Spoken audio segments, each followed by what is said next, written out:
சரி கவனிமா.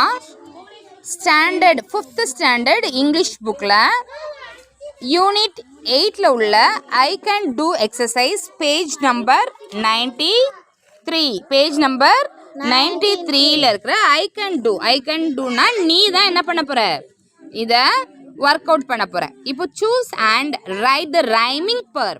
Rhyming per உங்களுக்கு easy தானே? ரொம்ப ஈஸி. இப்போ இதில் இருக்க வேர்ட்ஸை கையில் வாங்கிக்கோ புக்கை.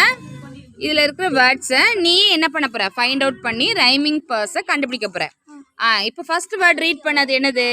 நேஷன். Very good. நேஷன். நேஷனுக்குள்ள ரைமிங் பர்ரை சர்ச் பண்ணு. என்ன? நேஷன். நேஷன். அடுத்தது ஸ்டேஷன்.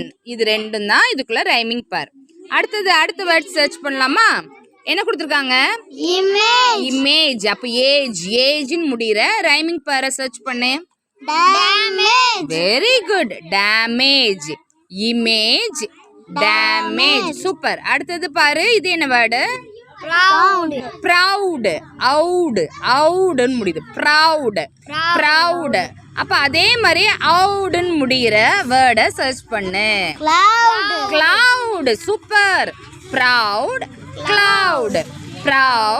கிளவுட். நெக்ஸ்ட் வேர்டு என்னது? KIND. என்னது? கைண்ட். ஐண்டுன்னு வரணும். ஐண்டுன்னு முடிகிற வேர்டை சர்ச் பண்ணு. ஃபைண்ட். கைண்ட். ஓகேவாம்மா? நெக்ஸ்ட் பாரு, BOLD. போல்டு. BOLD. போல்டு. ஓல்டுன்னு முடிகிற வேர்டு. ரைமிங் வேர்டு என்னது? கோல்டு. அப்போ போல்ட், கோல்டு. ஓகேவா? ரைமிங் வேர்ட்ஸ் புரிஞ்சதுல? நீங்க ஃபில் அப் பண்ணிரலாம்ல? Okay, very good.